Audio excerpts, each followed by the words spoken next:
오늘 이제 말씀드릴 주제는 제가 맨날 정보성인 얘기만 좀 한 것 같아요. 그래서 정보성인 얘기 말고 나는 최혜리 변호사가 뭘 잘하는지도 모르고 여기 올 수 없다. 이러실 수 있잖아요. 그래서 제가 잘한 성공 사례를 위주로 한번 말씀드리는 시간을 가지려고 합니다. 그리고 이게 성공 사례를 말씀드리는 이유는 이런 거는 좀 조심했으면 좋겠다라는 의미도 있으니까요. 잘 봐주셨으면 좋겠고요. 오늘 말씀드릴 저희가 직접 한 사례로 이제 제가 1번으로 뽑은 거는 형사고소를 잘못해서 이제 저희가 오히려 승소한 사례에 대해서 말씀드리려고 합니다.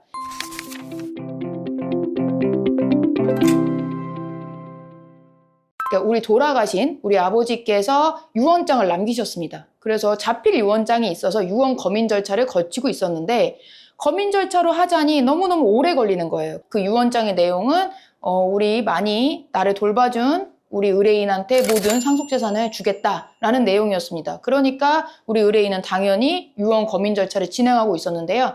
문제는 이 부동산이 이제 개발 구역에 있다 보니까 빠르게 좀 해야 될 문제가 있었습니다. 그래서 우리 다른 상속인들, 우리 언니랑 오빠들 다 설득해서 상속재산 분할 협의를 한 거죠. 그런데 그 중에 한 상속인이 좀 지병이 굉장히 심하신 상태였습니다. 그래서 이렇게 움직이기도 조금 어렵고 이런 상황에서 협의서 작성을 했는데요. 이때 협의서 작성을 스스로 상속인인 자매분이 하시지 않고 그 자매분의 배우자분이 대신 한 부분이 있었습니다. 그런데 그 협의서를 작성하고 안타깝게도 한 일주일이 지나서 돌아가시게 됐거든요. 그러다 보니까 이 갑자기 나타난 우리 배우자 말고 또 아들분이 있었어요. 근데 그 아들분이 이 협의 무효다! 우리 엄마는 그때 정신도 없고 의사 능력이 없었어. 그러니까 이모 이렇게 한 거 잘못한 거야. 나 고소할 거야. 이래가지고 형사 고소를 하시고 그 다음에 상속재산 분할 자체의 협의가 잘못됐다는 무효 소송을 하셨습니다. 두 가지의 일을 한 거죠. 하나는 우리 이모가 지금 협의서를 조작했다. 그러니까 문서 위조다. 라는 문서 위조에 대한 고소를 한 거고요. 두 번째로는 민사적으로는 소유권 이전이 잘못된 거다. 협의 무효다. 말소해달라. 나의 소유권을 찾게 해달라라는 민사소송을 제기했습니다. 근데 처음에는 우리 의뢰인분이 이 두 가지를 받고 너무 놀라시고 막 바들바들 떠는 거야. 그래가지고 이제 전화할 때부터 목소리가 이미 막 개미 소리 있잖아요. 저 어떡해요? 막 이랬어요. 그래서 제가 문제 없다. 형사 고소만 잘 넘기면 민사는 무조건 잘 될 것이다 라고 얘기 드렸거든요. 그렇게 해서 이제 형사 고소 잘 준비해서 갔죠. 이제 갈 때는 상속재산 분할 협의를 이렇게 조작할 이유가 없다. 왜냐?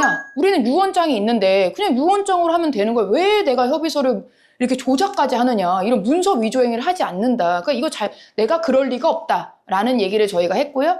두 번째로는 그때 협의서를 작성할 당시에 다른 분들도 있었다. 간병인도 있었고 그때 다른 언니도 있었고 그리고 그 배우자도 있었고 배우자가 직접 사인도 했다. 근데 이게 무슨 문제냐. 그리고 언니의 상태를 저희가 알기 위해서 이게 사실 녹취가 진짜 중요하거든요. 그래서 기습적으로 저희가 녹취를 받으러 갔어요. 어디로? 병원으로.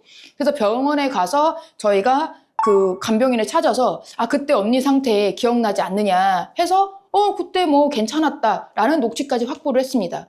그래서 그걸 기준으로 우리는 고소가 너무 부당하다. 그러니까 우린 정말 죄를 지은 게 없다라고 말씀을 드렸고 그거에 따라서 불송치 결정까지 받게 되었습니다.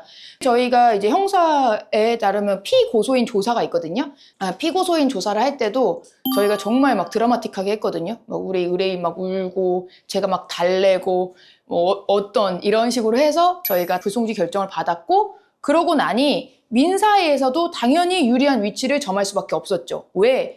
형사적으로 우리는 혐의를 받은 게 없다. 정말로 이게 무효일 리가 없다. 그러니까 문서의 진정 성립은 추정되니까 우리가 협의한 것이 맞다. 이렇게 저희가 했고요. 그래서 1심에서 저희가 이기고 그것도 저희를 또 이겼음에도 불구하고 또 항소까지 갔습니다. 당연히 항소심도 저희가 이겨서 소송 비용 당연히 우리가 그 원고 측에 부담시킬 수 있도록 하였습니다. 그래서 저희가 요 사례 말씀드리는 이유는 뭐냐면 아무리 화가 나도 상속 소송에서는 당연히 그 고소를 굉장히 조심하셔야 됩니다. 고소를 조심하지 않으면 오히려 역효과로 상대방에게 더 좋은 결과를 일으키게 되거든요. 이제 와서 끝나서 제가 말씀드리는 거지만 만약에 제가 상대방 변호사였다면 저는 형사고소 절대 권하지 않았을 것입니다. 왜냐하면 민사에서 우리가 나 고소할 거야, 고소할 거야. 근데 협박은 아니거든요. 라고 하나의 무기로 쓸 수 있었어요. 그러면 상대 입장에서는 두려움이 있거든요. 형사 고소는 보통의 사람이라고 하면 굉장히 두려워합니다. 근데 그때 그럼 조정 절차를 통해서라도 우리의 몫을 확보할 수 있었을 것인데 함부로 된 형사 고소로 인해서 그럴 수가 없었습니다. 왜냐? 상대방 입장에선 이미 하나의 카드를 잃었죠? 우리는 이미 1심에서 이겼죠?